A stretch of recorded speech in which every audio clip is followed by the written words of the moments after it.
시편 75편은요 아삽이라고 하는 사람이 지은 시입니다. 성경에 보게 되면 다윗 시대의 아삽이 있고요, 또 아삽의 후손 중에도 자기 조상의 이름을 따서 아삽이라는 이름을 가진 자가 참 많았어요. 그래서 많은 학자들은 아삽의 후손 중에 아삽이 이 시를 썼을 것이다 라고 말하죠. 그런데 보게 되면 인도자를 따라 알다셋에 맞춘 노래다라고 표제가 되어 있습니다. 알다셋이라고 하는 말은 멸망시키지 마소서, 버리지 마소서라는 그런 의미가 있어요. 다른 말로 하게 되면 살려주십시오, 이런 말이죠. 그러니까 이 시는 교만한 이 세상의 통치자들이 하나님의 백성 이스라엘 백성들을 멸망시키려고 할 때에 하나님께서 우리를 버리시거나 멸망시키지 마시고 살려달라고 하는 그런 시죠. 더 나아가 하나님께서 세상의 교만한 자들을 심판하심으로 그들의 교만을 꺾으시고 그들을 낮추어 주실 것을 소망하는 그런 내용을 담고 있습니다. 자, 시편은 제가 늘 말씀드렸듯이 시편을 이해하려면 그 시편의 배경을 이해하는 것이 참 중요하죠. 왜냐하면 우리가 이 배경을 이해하지 못하게 되면 함축된 언어로 쓰여진 이 시를 제대로 이해할 수가 없기 때문이죠. 시편 75편의 배경은요, 이사야 36장과 37장에 나오는 히스기야 왕의 때를 말합니다. 자, 이사야 36장 1절을 보게 되면 이렇게 시작을 하고 있죠. 우리 한번 읽어볼까요? 다 같이요. 히스기야 왕 14년에 아수르 왕 사네립이 올라와서 유다의 모든 견고한 성을 쳐서 치하니라. 자, 히스기야 왕 14년째에 아수르 왕 사네립이 쳐들어왔다는 거죠. 그리고 대부분의 모든 성을 다 쳐서 치하고 예루살렘 성만 남았습니다. 이때 아수르 왕 사네립이 군대를 보내서 예루살렘마저도 에워싸고 랍사게라고 하는 군대 장관을 보내서 그 예루살렘 성 안에 있는 왕과 이스라엘 유다 백성들을 모독, 능욕하고 하나님의 이름을 모독하는 그런 일들을 했습니다. 자, 오죽하면요, 협상 대표격인 엘리야김과 셈나와 요아가 그 아수르의 군대 장관 랍사게에게 이렇게 말하죠. 이렇게 요청을 해요. 자, 이사야 36장 11절의 말씀인데요, 한번 읽어볼까요? 다 같이요. 백성이 듣는 데에서 우리에게 유다 방언으로 말하지 마소서. 그러니까 아수르 왕 사네립은요, 유다의 말, 히브리 방언을 잘할 수 있는 사람을 선발해가지고 유다 사람들이 모두 알아들을 수 있는 말로 이스라엘 백성들을 모욕하고 하나님의 이름을 모독하는 말을 했다는 거죠. 그러니까 제발 우리 백성들이 알아들을 수 있는 유다 방언으로 말하지 말게 해달라고 간청을 한 거죠. 왜냐하면 백성들이 지금 이 모독하는 말, 하나님의 이름을 모욕하는 말을, 능욕하는 말을 듣게 되면 어떻게 될까요? 이스라엘 백성들의 사기가 떨어질 수 있기 때문이죠. 하지만 랍사게는요, 더 큰 소리로 유다의 방언으로 예루살렘 성 안에 거하는 사람들이 먹을 음식과 마실 물이 없어서 대변과 소변을 먹게 될 것이다 라고 위협을 했어요. 그러면서 하는 말이 히스기야 왕의 말을 듣지도 말고 따르지도 말라라고 그렇게 요구를 했던 거죠. 자, 이사야 36장 15절의 말씀을 읽겠습니다. 다 같이요. 히스기야가 너희에게 여호와를 신뢰하게 하려는 것을 따르지 말라. 히스기야 왕은 여호와를 신뢰하자라고 말할지라도 절대로 너희 백성들은 그 왕의 말을 따르지 말라는 거예요. 16절의 말씀도 있겠습니다. 다 같이요. 히스기야의 말을 듣지 말라. 너희는 내게 항복하고 내게로 나오라. 히스기야 왕의 말을 듣지 말라. 그를 따르지 말라는 거죠. 여호와께서 반드시 우리를 건지시리니 이 성이 아수르 왕의 손에 넘어가지 아니하리라고 하는 이 히스기야 왕의 말을 듣지 말라는 거죠. 여러분, 이 랍사게가 지금 하고 있는 이 말과 모습을 보게 되면 누가 떠오르죠? 우리를 향한 사탄의 전략이 떠오르잖아요. 랍사게가 하는 것처럼 여러분, 사탄이 우리를 향해서 이렇게 말하잖아요. 계속해서 우리로 하여금 조롱하고, 그래서 두려움에 떨게 만들고, 거짓말로 유혹해서 세상과 타협하게 만들고 죄를 짓게 만들잖아요. 이것이 사탄의 전략이지 않습니까? 예? 랍사게와 같이 왕의 말을 비웃게 만들고 백성들로 하여금 왕인 히스기야 왕을 불신하게 만드는 거죠. 왕의 말을 믿지 말라. 왕을 따르지 말라. 여러분, 오늘 사탄은요, 마찬가지입니다. 성도들로 하여금 이 땅의 교회의 목회자들을 불신하게 만드는 거죠. 목사의 말을 듣지 마라, 믿지 마라, 따르지 마라. 그래서 왕과 백성들을 어떻게 합니까? 백성들로 하여금 왕을 불신하게 만들고 왕을 따르지 못하게 만드는 거죠. 여러분, 오늘도 마찬가지입니다. 사탄이 쓰는 전략은 똑같습니다. 목회자의 말을 믿지 마라, 따르지 마라, 신뢰하지 마라.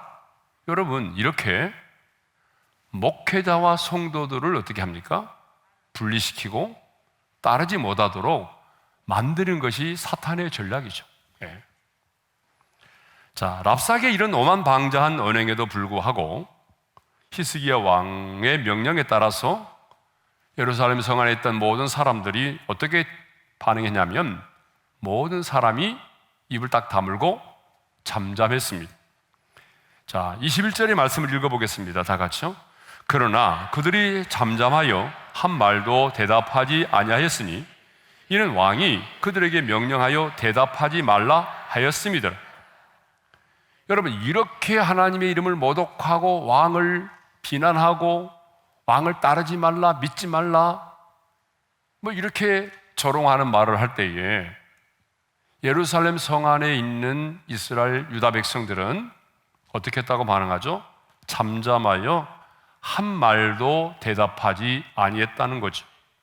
그런데 왜 그러면 성 안에 있었던 유다 백성들은 그런 조롱하는과 모독하는 말을 들으면서도 그들은 한마디도 대답하지 않고 잠잠했을까요? 그 이유는 21절에 보니까 왕이 그들에게 명령해서 대답하지 말라고 했기 때문이라는 거예요. 그러니까 히스기야 왕이 명령을 내린 것입니다. 랍사게가 유다의 방언으로 어떤 말을 하든지 간에, 어떤 비방을 하든지 간에, 하나님의 이름을 모독할지라도, 나를 믿지 말고 따르지 말라고 할지라도 너희는 한마디도 대꾸하지 마라, 잠잠하라. 그렇게 왕이 명령을 내렸다는 거죠. 그러면 왜 왕은 랍사게가 그렇게 하나님의 이름을 모독하고 그리고 이스라엘 백성들에게 능욕하는 말을 할 때에 왜 한 말도 대답하지 않도록 했을까요? 그것은요, 그들의 말에 민감하게 반응하게 되면 내 자신도 모르게 분노를 표출할 수가 있게 되고, 분노를 표출하다 보게 되면 하나님의 음성을 듣지 못할 때가 있기 때문입니다. 입을 열어 반응하다 보게 되면 그 성 안에 있는 어떤 사람들은 이렇게 말할 수도 있겠죠. 분명히 랍사게의 말도 다 틀린 말은 아닌 것 같아. 우리가 귀담아 들을 필요가 있는 거 아니야? 여러분, 이렇게 말하는 사람이 있을까요? 없을까요? 제가 볼 때는 분명히 있어요. 자, 랍사게가 말합니다. 히스기야 왕의 말을 듣지 마라. 믿지 마라, 따르지 마라 이렇게 말할 때에 백성들 가운데는 아니야, 저 말이 꼭 틀린 말은 아닌 것 같아, 한번 생각해 봐야 돼. 여러분, 이렇게 반응하는 사람이 있을까요, 없을까요? 있겠죠. 자, 그렇게 되면 어떻게 될까요? 그 말을 들으면서 사람들은 자기도 모르게 반응하기 시작하겠죠. 그러면은 부정적인 생각이 사람들의 마음을 지배할 수 있거든요. 그렇게 되면 온전히 하나님을 신뢰할 수 없게 되는 거예요. 그러므로 영적 전쟁에는요, 침묵이 필요할 때가 있습니다. 그러니까 영적 전쟁에는 다 그런 건 아닙니다. 어떤 때는 하나님이 그래서 침묵을 요구하셔요. 여러분, 이스라엘 백성들이 난공불락의 여리고성을 무너뜨릴 때도 보게 되면 하나님의 작전 명령이 뭐예요? 매일 한 바퀴씩 여리고성을 돌고, 그리고 마지막 날에는 7바퀴를 돌고, 마지막 날에는 큰 함성을 지르라고 그랬죠. 승리의 함성을. 그런데 그 많은 이스라엘 백성들이 여리고성을 돌 때에 하나님이 요구한 게 뭐예요? 자, 침묵을 요구했어요. 여러분, 그 많은 사람들이 여리고성을 이렇게 돌면서 한 바퀴 돌고 들어가고 또 한 바퀴 돌고 들어갔잖아요. 그럴 때 하나님이 뭘 요구했어요? 침묵을 요구했어요. 절대 입을 열지 마라. 왜 그랬을까요? 여러분, 한번 생각해 보세요. 그 많은 이스라엘 백성들이 언약궤를 지금 중간에 모시고 행진을 하면서 이렇게 여리고성을 도는데, 그들이 여리고성을 돌면서, 여리고성은 이중으로 되어 있잖아요. 밖에 성벽이 있고 또 안에 성벽이 있거든요. 그러면 그 단단한, 그 견고한 여리고성을 돌면서 두드려도 보고 들여다도 보고, 야, 그러면서 어떤 생각을 했을까요? 아니, 이 성이 도대체 무너진다고? 아니, 돈다고 무너지는 거야? 내가 돌아버리겠다. 아니, 돈다고 무너져?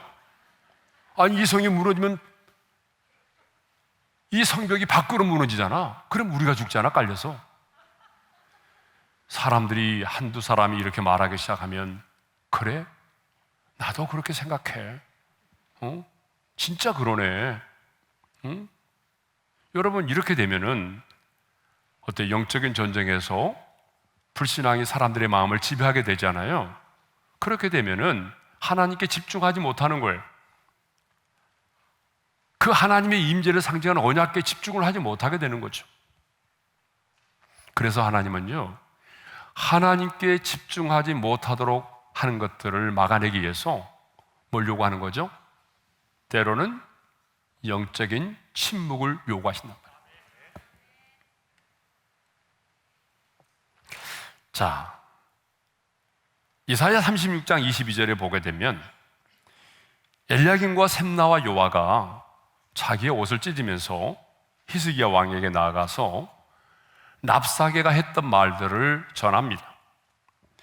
그리고 이사야 37장 1절을 보게 되면 그 말을 전해들은 히스기야가 이렇게 반응을 하게 되죠.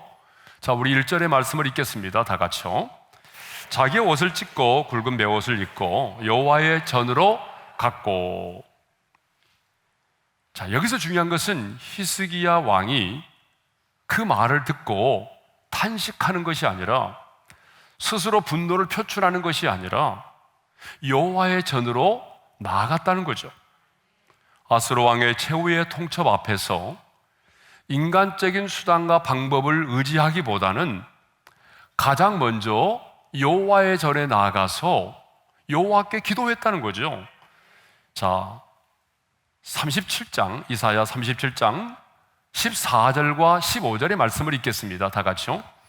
히스기야가 그 사자들의 손에서 그를 받아보고 여호와의 전에 올라가서 그 글을 여호와 앞에 펴놓고 여호와께 기도하여 이르되. 여러분, 이게 참 중요한 겁니다. 하나님의 사람은 이런 일이 벌어졌을 때, 내 가정에 어떤 사건이 일어났을 때, 내가 다니는 직장에 어떤 문제가 발생했을 때에, 내 자녀의 인생 가운데 어떤 사건이 생겼을 때 하나님의 사람인 우리가 가장 먼저 취해야 될 행동이 뭐냐는 거예요. 히스기야 왕은 여호와의 전으로 향했어요. 그리고 여호와 앞에 나가서 기도의 무릎을 꿇었습니다. 근데 거기서 끝나는 것이 아닙니다. 자신도 기도하러 여호와의 전으로 나아갔지만 국내 대신을 선지자 이사야에게 보내서 선지자 이사야로 하여금 이 일을 놓고 기도하게끔 했다는 거예요. 선지자에게 기도를 부탁을 했다는 거예요. 자, 이사야 37장 4절의 말씀을 읽겠습니다. 다 같이요. 당신은 이 남아있는 자를 위하여 기도하라 하시더이다. 남아있는 자라고 말하는 이유가 뭘까요? 이미 이스라엘에 살던 10지파가 아수르에게 망했잖아요. 이미 10지파는 망했고요. 유다의 46개 성읍도 점령을 당했어요. 이제 예루살렘만 남아있어요. 그런데 남아있는 예루살렘 성마저도 무너진다고 한다면, 멸망한다면 하나님의 백성들은 뿌리째 뽑혀져 버리는 거잖아요. 그래서 이 남은 자들을 위해서 기도해 달라고 선지자에게 부탁을 한 것입니다. 여러분, 기도의 능력을 아는 자는요, 홀로 기도하지 않습니다. 한번 따라서 할까요? 기도의 능력을 아는 자는 절대 홀로 기도하지 않는다. 여러분, 그렇습니다. 기도의 능력을 아는 자는요, 절대 홀로 기도하지 않습니다. 누군가에게 기도를 부탁한다는 거죠. 히스기야 왕은 이사야 선지자에게 국내 대신을 보내서 우리의 남은 자를 위해서 기도해 달라고, 예루살렘에 남아있는 이 백성들을 위해서 기도해 달라고 간청을 했어요. 예? 성경을 보게 되면 기도의 능력을 알았던 사람들은요, 자신 홀로 기도하려고 하지 않았습니다. 여러분, 사도 바울을 보십시오. 사도 바울의 편지를 보게 되면 끊임없이 자신을 위하여 기도해 달라고 간청하지 않습니까? 끊임없이 자신을 위해서 기도해 줄 것을 요청하잖아요. 중보 기도를 부탁하잖아요. 예. 그래서 저도 우리 교육자들에게 새벽 기도 끝나고 나면 반드시 담임 목사님을 위해서 기도하라고 그렇게 제가 요구를 하는 거예요. 예? 왜냐 그러면 기도의 능력을 아는 자는 홀로 기도하지 않아요. 가끔 그런 분들이 있어요. 나 홀로 기도하면 되지. 예? 그것은 영적인 교만입니다. 나 홀로 기도해야 되겠지만 나는 기도하지 않고 다른 사람에게 기도만 부탁하는 사람도 있어요. 그런 사람도 문제죠. 예. 사실 그런 분들이 좀 있더라고요. 보니까 자기는 기도 안 하고 맨날 다른 사람한테만 기도 부탁하는 사람이 있어요. 근데 이사야 선지자는 히스기야 왕 그렇게 하지 않았어요. 자신도 지금 여호와의 전에 나가서 기도하며, 그리고 이 남은 자들을 위해서 선지자 이사야에게 기도를 해달라고 부탁을 한 거죠. 자, 이렇게 자신도 성전에 들어가서 기도하고 이사야 선지자에게도 기도를 부탁했는데 하나님은 그 기도를 들으셨을까요? 듣지 않으셨을까요? 들으셨습니다. 열왕기하 19장 20절 하반절의 말씀을 읽겠습니다. 다 같이요. 네가 아수르 왕 사네립 때문에 내게 기도하는 것을 내가 들었노라. 하나님은 그래, 내가 너의 기도를 들었다라고 말씀하지 않고 앞에 뭘까지 말씀하고 있어요? 너무 자세하게 설명하고 있죠. 네가 아수르 왕 사네립 때문에 기도하는 것을, 내게 기도하는 것을 내가 들었다. 예? 그러니까 하나님은요, 우리의 기도를 너무나 자세하게 듣고 계시는 거예요. 여러분, 우리가 기도할 때 있잖아요. 내가 내 자녀를 위하여 때문에 기도할 때가 있잖아요. 그죠? 내 자녀 때문에 기도할 때가 있고, 재정의 어려움 때문에 기도할 때가 있고, 또 남편 때문에 기도할 때가 있고, 그렇잖아요, 우리가. 그런데 하나님께서 말씀하셨어요. 네가 바로 뭐예요? 아수르 왕 사네립 때문에 내게 기도하는 것을 내가 들었다는 거예요. 네가 너의 자녀 때문에 기도하는 것을 내가 들었다는 거예요. 네가 너의 남편 때문에 기도하는 것을 내가 들었다, 그 말씀 아니겠어요? 여러분, 우리 하나님은 누구 때문에 기도하는 것까지도 하나님은 다 들으신다는 거죠. 자, 그렇다면 하나님께서 그 기도를 들어주셨는데 하나님이 그 기도를 들으셨다고 한다면 이제 어떤 일이 일어나야 되지 않겠어요? 하나님이 기도를 들으셨는데 아무런 일도, 어떤 일도 일어나지 않아요? 아니죠. 하나님이 그 기도를 들으셨기 때문에 어떤 일이 벌어졌냐 그러면요, 이사야 37장 36절의 말씀을 우리 한번 읽겠습니다. 다 같이요. 여호와의 사자가 나가서 아수르 진중에서 18만 5천인을 쳤으므로 아침에 일찍 일어나 본즉 시체뿐이라. 하나님께서 기도를 들으셨잖아요. 그러면 하나님이 기도를 들으셨으면 하나님 어떻게 하실까요? 하나님 일하시는 거죠. 하나님께서 천사를 내보내 가지고 아수르의 군대 18만 5천 명을 하나님이 치셨어요. 그러니까 아침에 일어나서 보니까 이스라엘 백성들이 딱 아침에 일어나서 보니까 뭐예요? 놀라운 승리가 이미 주어진 거잖아요. 하나님의 도우심으로 이렇게 기도했고 하나님의 도우심으로 이런 놀라운 승리를 경험했을 때 승리를 주신 하나님께 감사하면서 이 시를 썼다는 거예요. 여기까지가 배경입니다. 다른 교회 같으면 지금 설교를 마칠 시간인데 여기까지가 배경이에요. 자, 이렇게 유다왕 아수르왕 사네립 때문에 간절히 기도했고 하나님께서 그 기도를 들으심으로 하늘의 천사를 동원하여 아수르의 군대 18만 5천 명을 물리쳐 주셨을 때에 이 놀라운 승리를 안겨주신 하나님께 감사하기 위하여 이 시를 썼다는 거예요. 그래서 시편 75편은 이렇게 시작하고 있어요. 우리 한번 읽겠습니다. 1절 다 같이요.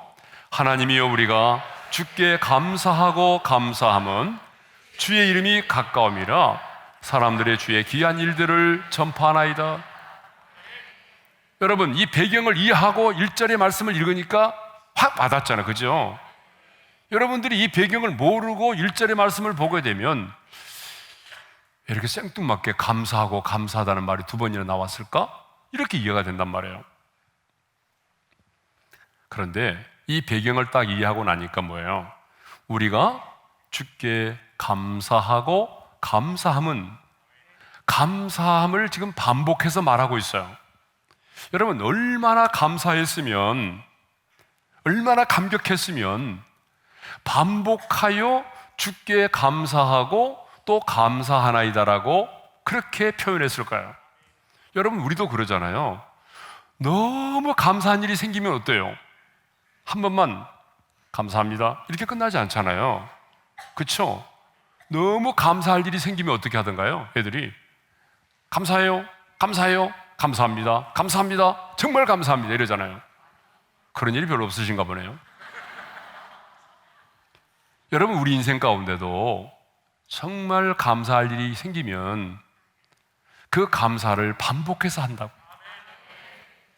이 시인도 마찬가지예요. 지금 하나님께서 기가 막힐 그 웅덩이와 수렁에서 자기 백성을 구원해 주신 하나님께 지금 감사하고 또 감사합니다 라고 표현하고 있어요.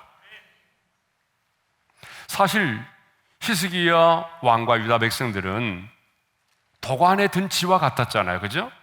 남은 성들은 다 이제 아수르 왕에게, 아수르 나라에 어때요? 다 침략을 당하고 마지막 남은 예루살렘의 성, 그것도 완전히 성을 둘러쌌기 때문에 이제 도관에 든 지가 된 거죠. 언제 죽을지 모르고 언제 멸망을 당할지 모르는 그런 상태에 있었단 말이에요. 아, 이제 우리는 죽었구나, 이제 우리는 망했구나, 이런 상황 가운데 있었는데 이게 웬일입니까? 다음날 아침에 일찍 일어나 보니까 하나님께서 완전한 승리를 안겨주신 겁니다. 역전의 은혜를 허락하신 것입니다. 그러니까 감사하고 또 감사함은이라는 표현을 쓰지 않을 수가 없었던 거죠. 여러분, 우리도 하나님께서 베푸신 은혜에 대하여 감사하고 또 감사해야 될 줄로 믿습니다. 이렇게 큰 전쟁에서 승리한 것만이 아니라 우리의 생활 속에서 작은 것들에 대해서도 우리가 감사하고 또 감사할 수 있기를 바랍니다. 그런데 우리는 그러지 못해요. 일상의 삶의 모든 것들을 당연한 것으로 생각할 때가 많아요. 내가 걸을 수 있는 것, 말할 수 있는 것, 내가 볼 수 있는 것, 내가 목청을 더두어서 찬양할 수 있는 것, 냄새를 맡을 수 있는 것, 소화를 잘 시킬 수 있는 것. 여러분 생각해 보면 세상의 사람들은 그것들이 당연한 것이라고 말할지 모르지만 어때요? 그것이 당연한 것이 아니라 우리는 하나님의 은혜요. 그렇기 때문에 감사할 수밖에 없다는 거죠. 그러니까 일상의 작은 일에도 우리가 감사하고 또 감사할 수 있어야 된다는 거예요. 하나님이 허락하신 이 작고 평범한 일상을 한없이 우리가 감격하며 감사하는 삶을 살도록 해야 한다는 것입니다. 그래서 성경은 우리에게 뭘 가르치나요? 범사에 감사라고 말하잖아요. 작은 일에도 감사하라는 거죠. 여러분 그러잖아요. 예? 저녁에 잠을 잘 수 있는 것도 감사하고, 악몽에 시달리지 않은 것도 감사하고. 여러분 정말 우리가 생각해 보면 모든 것이 당연한 것이 아니라 모든 것이 감사입니다. 여러분 오늘 우리가 금요 기도회에 이렇게 함께 모여서 하나님을 찬양하고 하나님의 말씀을 듣고 또 하나님이 주신 비전을 공유하고 함께 기도할 수 있다고 하는 것, 여러분 이 자체도 얼마나 감사한 일인지 모릅니다. 예? 작은 감사 속에 더 큰 감사를 만들어내는 기적이 있습니다. 그러니까 우리가 작은 일에 감사하고 또 감사하면 하나님은 우리 인생 가운데 더 감사할 조건들을 더 풍성하게 허락해 주시고 우리의 작은 감사가 더 큰 감사를 가져오게 만든다는 거죠. 그래서 여러분 모든 것들을, 일상의 여러분의 모든 삶을 당연한 것으로 받아들이지 말고 그 일상의 작은 일에도 우리가 감사할 수 있기를 바랍니다. 그냥 감사하는 것이 아니라 정말 그 일상의 작은 일에도 감사합니다 주님, 또 감사합니다, 이렇게 감사하게 되면 그 작은 감사를 통해서 우리는 더 큰 기적을 경험하게 되는 거죠. 시인은 자신이 지금 왜 이렇게 감사하고 감사하는지 그 이유를 말씀하고 있어요. 자, 우리 1절의 말씀을 다시 한번 읽어볼까요? 다 같이요. 하나님이여 우리가 주께 감사하고 감사함은 주의 이름이 가까움이라 사람들이 주의 귀한 일들을 전파하나이다. 자, 1절에서 보게 되면요, 왜 감사하고 감사하다고 말하는지, 반복된 감사를 드릴 수밖에 없는지 그 이유를 말하고 있어요. 그 이유가 뭐예요? 주의 이름이 가까움이라. 주의 이름이 가까움이라. 내가 주님께 감사하고 또 감사할 수밖에 없는 이유는 주의 이름이 가까웠기 때문이라는 거예요. 여러분, 이름이라고 하는 것은 항상 그분의 인격과 사역을 말하죠. 이름은 단순히 호칭의 문제가 아니라 그 사람의 인격과 사역을 대표하고 있는 거잖아요. 그러니까 주님의 이름은 뭐예요? 주님께서 행하신 놀라운 일들로 말미암아 하나님의 임재를 가까이 느끼게 되었음을 말하는 거죠. 주의 이름이 가까움이라는 거 하는 말은 무슨 말이냐 그러면 주님께서 행하신 그 놀라운 일들로 인하여 하나님의 임재를 더 가까이서 느끼게 되었다라고 하는 거잖아요. 하나님 앞에 기도했어요. 하나님의 기도를 들으셨어요. 하늘의 천사를 동원하셨어요. 아수리의 군대 18만 5천 명을 하나님이 그들을 물리쳐 주셨어요. 아침에 일어나 보니까 하나님의 놀라운 일을 보게 된 거예요. 하나님께서 행하신 그 놀라운 일들로 인해서 하나님이 지금 우리와 함께 계시는구나 라고 하는 하나님의 임재를 더 강하게 경험하게 된 것입니다. 그러니까 주의 이름이 가깝다, 주의 이름이 가깝다라고 하는 이 말은 쉬운 말로 말하면 하나님의 임재를 말하는 것입니다. 주의 이름이 가깝다. 이 말은 하나님의 임재를 말하는 거예요. 자, 하나님의 사람에게 있어서 가장 행복한 순간은 언제일까요? 하나님의 사람에게 있어서 가장 행복한 순간은요, 하나님의 임재 가운데 있을 때입니다. 지금 우리가 목요일마다 만민의 기도하는 집 프로젝트를 진행하잖아요. 그래서 어제는 좀 더 적게 오셨더라고요.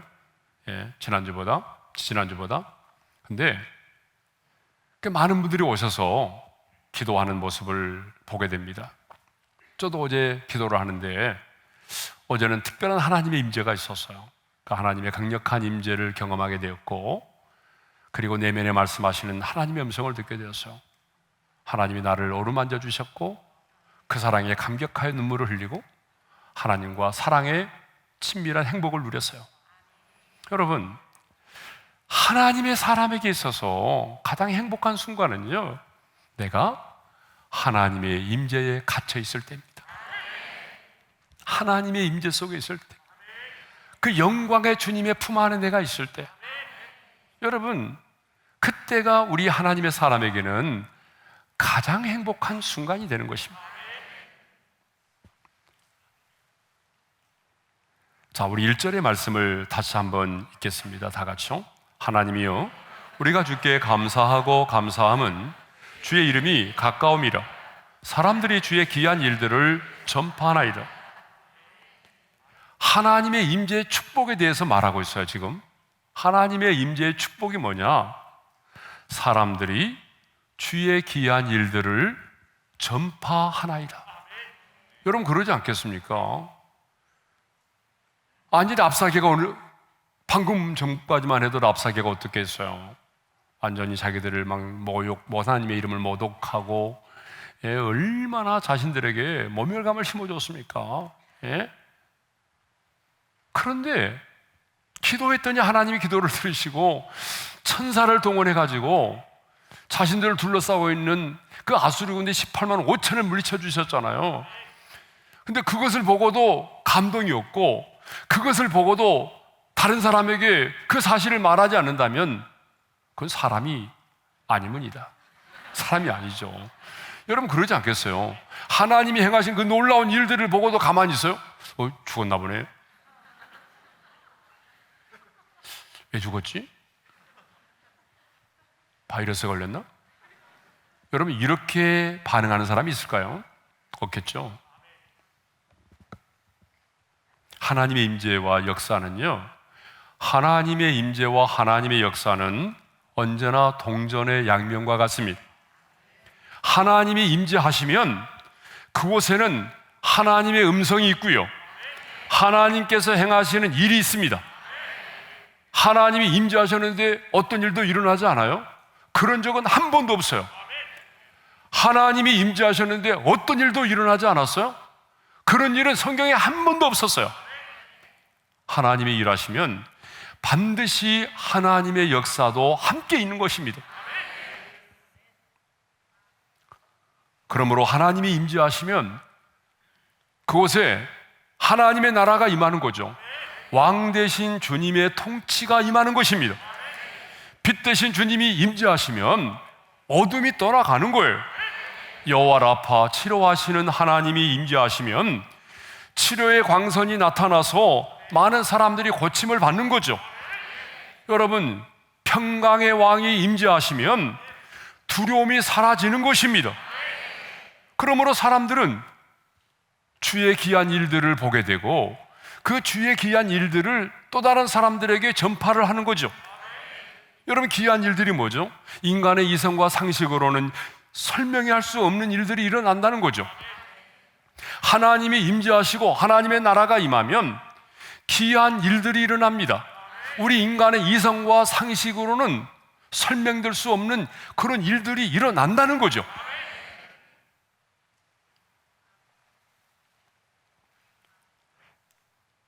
그래서 사람들은 어떻게 되죠? 귀한 일들이 일어나게 되면 사람들은 어떻게 할까요? 그 다음에는요, 하나님께서 행하신 그 귀한 일들을 또 다른 사람들에게 전하게 된다는 거죠. 그렇습니다. 성도의 진정한 교제는요, 받은 바 은혜를 나누는 것입니다.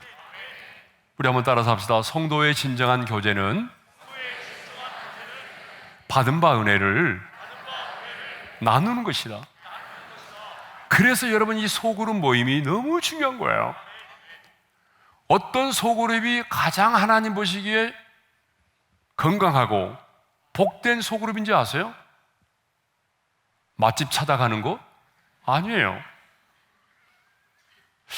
지난주에는 그 집에 갔더니 이런 음식이 나왔는데 이번에 순장네 집에서는 뭘 나올까? 뭐 어떤 음식이 나올까? 이거를 사모하고 기도하고 가는 사람이 있어요? 여러분, 하나님 보시기에 가장 건강한 소그룹은요, 하나님의 은혜를 나누는 것입니다. 지난 일주일 동안 하나님이 내게 무슨 말씀을 주셨고 내가 그 말씀을 붙들고 이렇게 기도했더니 하나님께서 이런 일들을 행하셨노라고, 이런 깨달음이 내게 있었노라고, 이런 회개가 내 안에 있었노라고, 하나님의 음성을 내가 이렇게 들었노라고, 하나님께서 우리 자녀를 이렇게 만져주셨다라고. 여러분, 이렇게 하나님께서 우리 가운데 행하신 일들을 나누는 거예요. 은혜를 나누는 것이 뭐예요? 이게 바로 소그룹의 가장 중요한 거예요. 예. 그러니까 여러분, 소그룹의 리더들이 많이 오셨는데 소그룹의 리더들은요, 여기다가 포커스를 맞춰야 돼요. 예?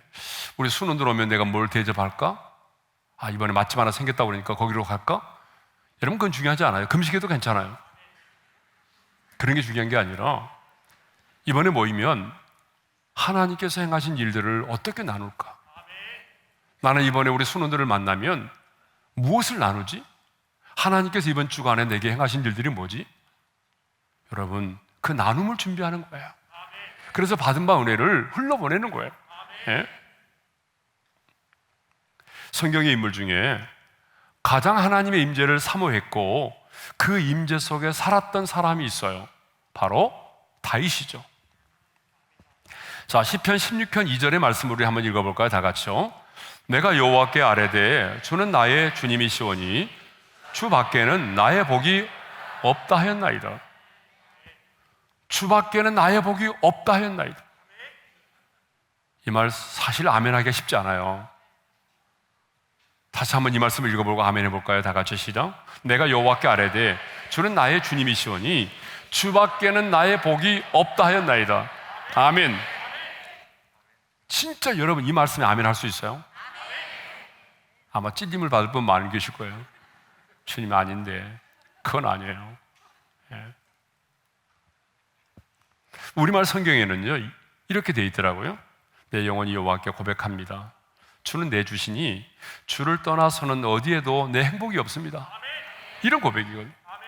근데 여러분, 이 고백은요, 주님의 임재를 경험해온 사람만이 할 수 있는 고백이에요. 하나님의 임재가 무엇인지, 하나님의 임재 가운데 거하는 삶이 무엇인지, 그 하나님의 임재를 경험했던 사람만이 진짜 하나님 앞에 드릴 수 있는 고백이에요.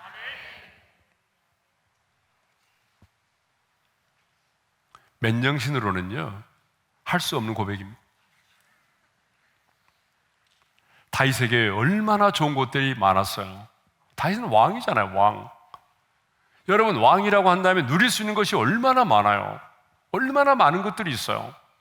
그런데 지금 다윗은 고백하잖아요. 주님 밖에는 나의 복이 없습니다. 주를 떠나서는 어디에도 내 행복이 없습니다. 이런 고백을 하잖아요.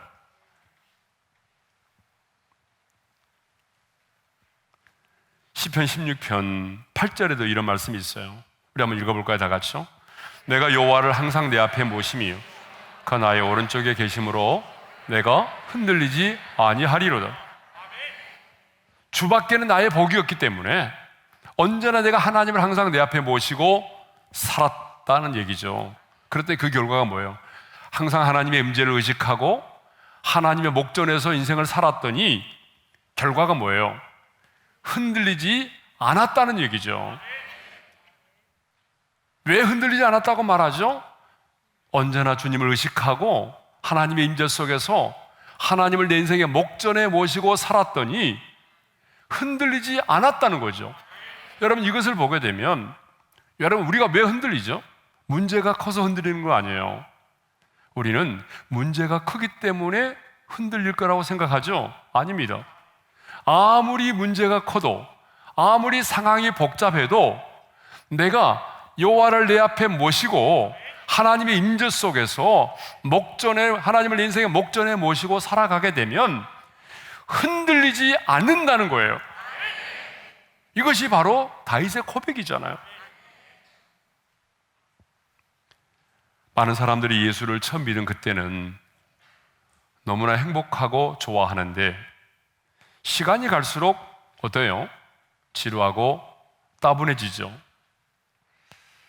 그런데 한평생 하나님과 동행했던 다윗은 이렇게 고백하잖아요. 시편 23편 5절의 말씀을 읽겠습니다. 다 같이요. 주께서 내 원수의 목전에서 내게 상을 차려주시고 기름을 내 머리에 부으셨으니 내 잔이 넘치나이다. 내 잔이 넘치나이다, 우리 잘 아는 말씀이잖아요.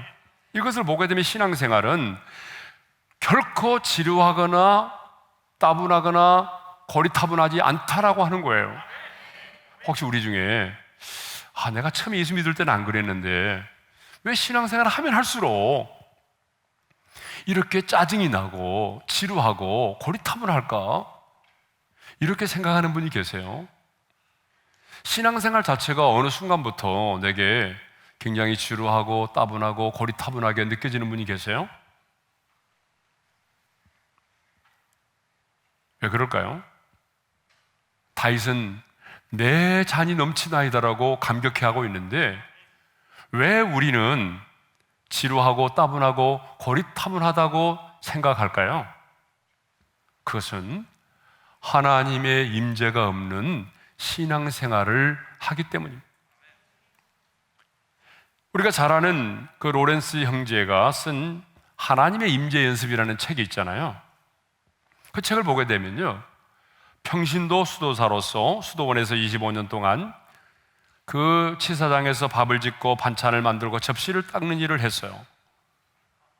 여러분, 25년 동안 식당에서 치사병으로서, 군대로 말하면 밥을 짓고 반찬 만들고 설거지하고 또 끝나고 나면 곧바로 또 점심때 밥을 만들고 끝나고 나면 또 저녁밥 만들고 반찬 만들고 설거지하고 아침에 일어나면 또 밥 짓고 반찬 만들고 설거지하고 이거예요, 이거.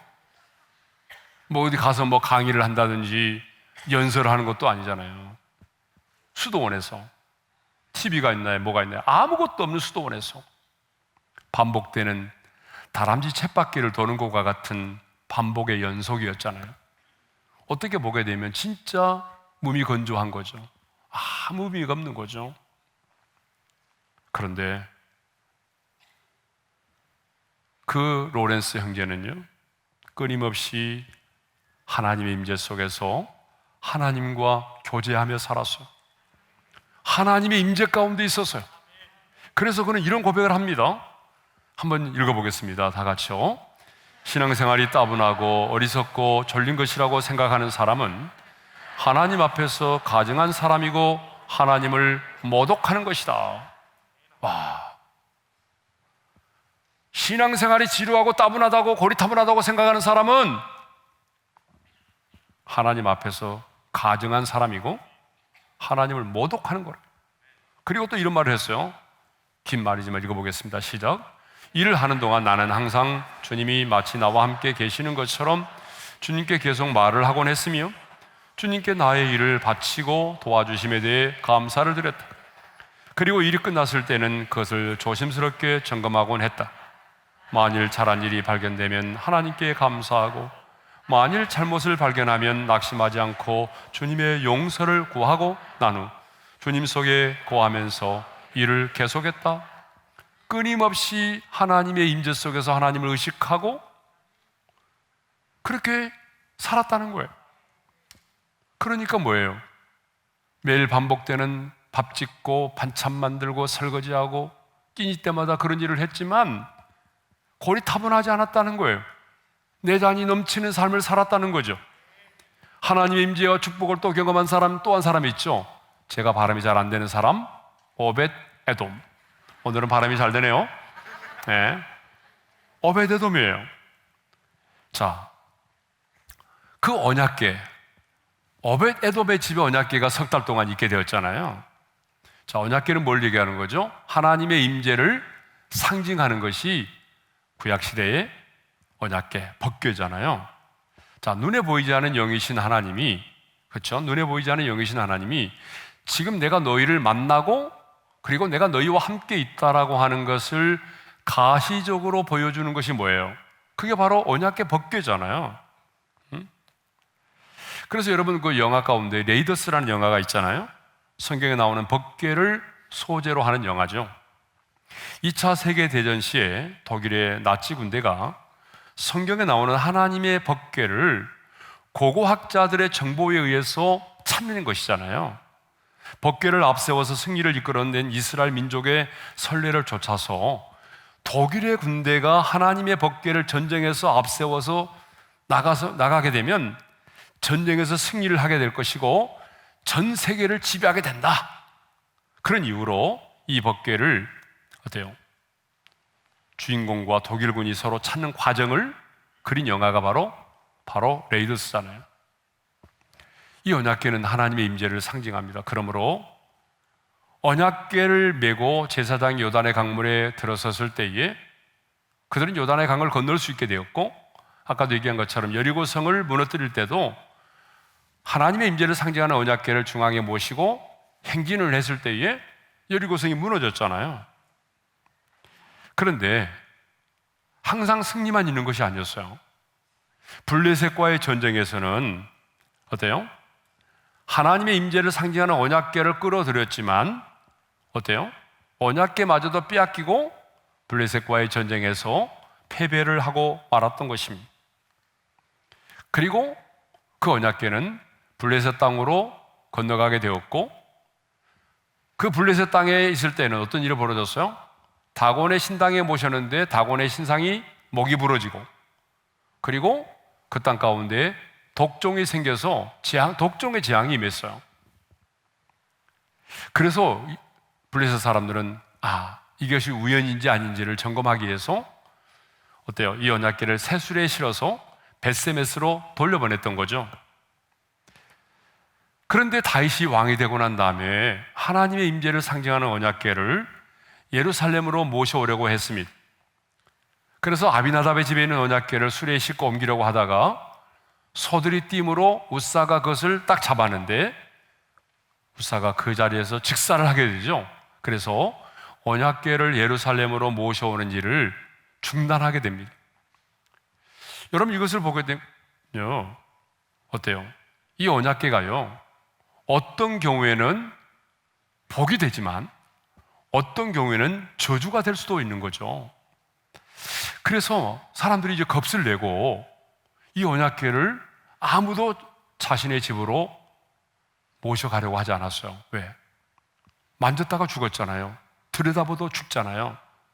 그러니까 잘못하게 되면 우리 집으로 이 언약궤를 누가 모실 수가 있겠어요? 잘못하면 죽을 수 있는데. 그런데 그때의 오벳에돔의 집에 이 언약궤가 석 달 동안 있었어요. 사무엘하 6장 11절의 말씀을 읽겠습니다. 다 같이요. 여호와의 궤가 가드 사람 오벳에돔의 집에 석 달을 있었는데 여호와께서 오벳에돔과 그의 온 집에 복을 주시니라. 딱 석 달 동안만 있었는데 여호와께서 그 오벳에돔의 집과 그 온 집에 복을 주셨다는 거예요.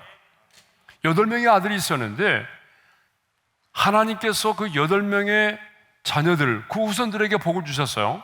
역대상 26장 5절에 보게 되면 이런 말씀이 있습니다. 다 같이요. 6째 암미엘과 7째 이사갈과 8째 부얼레데인이 이는 하나님이 오벳에돔에게 복을 주셨습니다.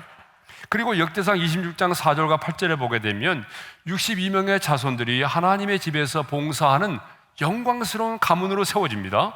읽겠습니다. 다 같이요. 이는 다 오벳에돔의 자손이라 그들과 그의 아들들과 그의 형제들은 다 능력이 있어 그 직무를 잘하는 자이니 오벳 에돔에게서 난 자가 62명이며 많은 자녀를 낳았는데요, 모든 자녀들이 다 성공적인 인생을 살았어요. 다 하나님의 축복을 누리며 살았어요. 여러분, 오벳 에돔이 이렇게 복을 받게 된 이유가 뭘까요? 자신의 집에 하나님의 임재를 상징하는 언약궤를 모셨기 때문이에요. 예? 성경은 분명히 말하고 있어요. 왜 오벳 에돔과 그의 자녀들이, 그의 소유가 이런 엄청난 복을 받았느냐 하면은, 그것은 하나님의 임재를 상징하는 그 언약궤가 그 집안에 있었기 때문이라는 거죠. 그러니까 언약궤는요, 어떤 곳에 가서는 뭐가 되는 거죠? 복이 되기도 하고 어떤 곳에는 저주가 되기도 했어요. 이 언약궤가 블레셋 땅에 있을 때는요, 독종의 재앙을 내리기도 하고 다곤의 신상을 부러뜨리기도 하고, 그렇죠? 그러나 또 이 언약궤가 오벳 에돔의 집에 있을 때는 엄청난 복을 가져다 준 거죠. 저는 언젠가도 제가 설교한 기억이 납니다마는, 우리 성도님들의 가정이 오벳 에돔의 집과 같이 하나님의 언약궤가 있는 가정, 하나님의 임재가 있는 그런 가정이 되기를 간절히 소망합니다. 자, 그러면 이제 마지막으로 하나님의 임재 가운데 거하기 위해서는 이제 우리가 어떻게 해야 되느냐라고 하는 거죠. 예?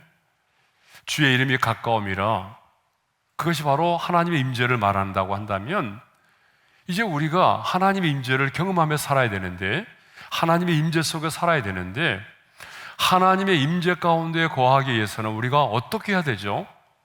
첫째로 하나님의 임재를 사모해야 됩니다. 하나님은요, 굉장히 인격적인 분이잖아요. 하나님과 우리와의 관계는요, 인격적인 관계예요. 인격적인 관계이기 때문에 우리가 어떻게 해야 돼요? 하나님의 임재를 사모해야 돼요. 자, 시편 107편 9절에 보게 되면 이런 말씀이 있어요. 다 같이 읽겠습니다. 그가 사모하는 영혼에게 만족을 주시며 줄인 영혼에게 좋은 것으로 채워주심이로다. 내가 가만히 있어도 하나님이 알아서 주시겠지? 이건 아니에요. 하나님은 사모하는 영혼을 내게 만족을 주시고 줄인 영혼에게 채워주신다고 했잖아요. 시편 84편 2절의 말씀도 있겠습니다. 다 같이요. 내 영혼이 여호와의 궁정을 사모하여 새약하며 내 마음과 육체가 살아계시는 하나님께 부르짖나이다. 여러분, 궁정이 어떤 것이죠?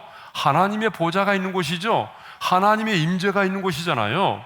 그러니까 하나님의 임재를 사모해야 되는 거죠. 목마른 사슴이 시냇물을 찾기에 갈급한 같이, 주님, 오늘 내게는 돈이 필요한 것이 아니라 하나님의 임재가 필요합니다. 주님, 내 가정에 하나님의 임재가 필요합니다. 오늘 내 마음속에 하나님의 임재로 충만케 하여 주옵소서. 내가 섬기는 이 교회 안에도 하나님의 임재로 충만하게 도와주십시오. 주님, 내가 하나님의 임재에 갇혀 살기를 원합니다. 주님, 내게 필요한 것은 하나님의 임재입니다. 두 번째로는 어떻게 해야 되죠? 기도하라는 거죠. 하나님의 임재를 경험하기 위한 두 번째 방법은 기도입니다.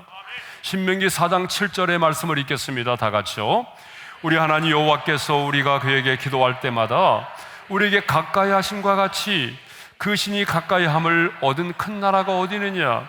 따라서 합시다. 기도할 때마다 우리에게 가까이 하심과 같이.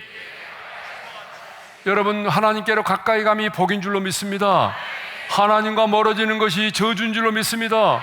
그렇다면 우리가 하나님께로 가까이 가는 것이 어떻게 하면 될까요? 어떻게 하면 우리가 하나님께로 가까이 간다고 말씀하고 있습니까? 기도할 때마다 우리에게 가까이 하신다고 말씀하셨잖아요. 하나님께 가까이 하는 것이 뭡니까? 여러분, 기도입니다. 여러분, 기도할 때마다 우리에게 가까이 다가오십니다. 이 말은 다른 말로 말하면, 아무리 신앙생활을 오래 했어도, 아무리 교회 안에서 많은 직분을 가지고 있어도, 아무리 교회 안에서 많은 봉사를 하고 있어도 기도하지 않으면 하나님과 멀어진다는 거예요. 예. 하나님과 멀어집니다. 기도하지 않으면. 그래서 야고보서 4장 8절에 이렇게 말하고 있어요. 다 같이요. 하나님을 가까이 하라. 그리하면 너희를 가까이 하시리라. 73편, 시편 73편 28절입니다. 하나님께 가까이 함이 내게 복이라. 기도는 하나님의 임재를 생활 가운데 구체적으로 경험할 수 있게 만드는 것입니다. 그러므로 주의 이름이 가까운, 그 주님의 이름이 가까운 그 주님의 임재를 경험하기를 원한다면 여러분 오늘 이 밤에 기도의 무릎을 꿇을 수 있기를 바랍니다.